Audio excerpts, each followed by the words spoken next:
Gledam tule, ki ste mi dali na mail, da doma gledam, kako tu gre. Za spremljanje računa. Ja. Dobro kaže, no. Pa nekaj malega je. Koliko zdaj mesec, dva, koliko cajta ste znali? Tle nek se ne vem točno, ne, ampak kaj pa, če bi jaz tule mečken...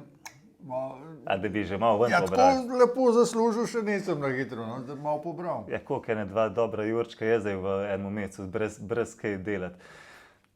Mislim, možnost imate Francije, veste, date v sami aplikaciji zahtevek za izplačilo, pa boste imeli danes na računu. Bo? Ja, po parih urah boste imeli na računu. Če pa zvečer klikne, bo pa... Ja, pa ne bo, ker banke ne delajo. Bo pa jutri, ja. Se pravi, ene dnevo bi dobil denar. Ja, to hitro poteka. Sam jaz razmišljam, Franci, midva sva sedela prvič tukaj, če se spomnim, sva neke cilje postavila, da bi malo penzijo lažje čez pregurali. Sej bi rajš, na dolgi rok, pa da veliko sem tudi malo potegne, ne. Ja, zdaj, če bi midva že dvigvala profite, bi si zelo porušila obrestni račun. To ne razumem, to sem bil. Zdaj imava iz 10 tisočakov sva napravila v zadnji mesecu 12,600, imava dobrih 20% donosa. Zdaj naslednji mesec, če bo 20% donosa, bo že na osnovi 12,600, se pravi, bo na večji osnovi in se bo kepa začela valiti. In tako bo lahko prišla do rezultatov med 30 pa 50 tisočakov. Zdaj, če bo midva že zdaj ta hlebček obžirala, ne bova nikoli prišla do teh rezultatov. Bo pa gotovo še kaj palo kdaj, ne? Nihaj bojo. Ni rečeno, da ne moramo zdaj iz teh 12,600 iti nazaj na 11 ali pa na 10.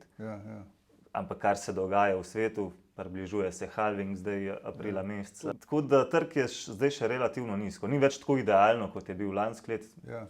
Vi ste vstopali še v zelo dobri točki. Ni več tako idealno, ampak trg je še zelo dober tudi še za dodatne vložke. Tako da zdaj se bolj razmišlja še o dodatnih vložkih, ker prihaja leto dve rasti, seveda bo pa rezal. Nazobčeno, ne bo direkt črtano. Po eni strani bi motil, ampak če bolj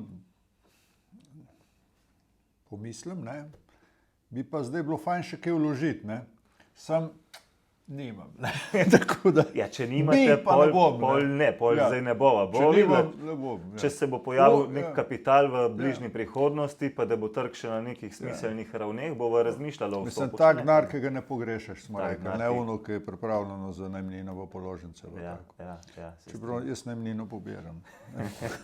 Pol se bo nabrali neki tekom leta. Bova takrat videla smiselno še vstopati v trg. Zaenkrat je še za razmišljati o vstopu. Če pač ni za izstope. Jaz bi svetoval tako, Franci, ko bova midva iz teh 10 tisočakov, če ne bova nič dolagala, ko bova na 20 tisočakih, da se nekje 20% pa že začne pobirati profitov.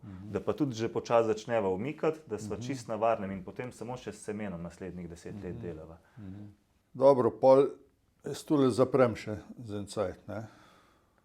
Dejva še malo zapreti. Ne nazadnje, Franci, donosi so taki, kot bi v ljudskih obveznicah jih imeli v 7-8 letih, je tukaj bilo v mesecu 2. Tako da tudi midva sva rekla za 2-3 leta vsaj, da investirava, da bova prišla do tistih ciljev, vmesno bova pobirala neke profite ven. Če hočem, pa lahko, ne? Če hočete, lahko pa že danes vse skupaj dvignete. Ne nazadnje, meni vse eno, tako da gre se za vas tukaj, Franci. Tako da ostanva mirna, ostanva v kontaktu, pomeditirajva, kadar se bo kaj porukal.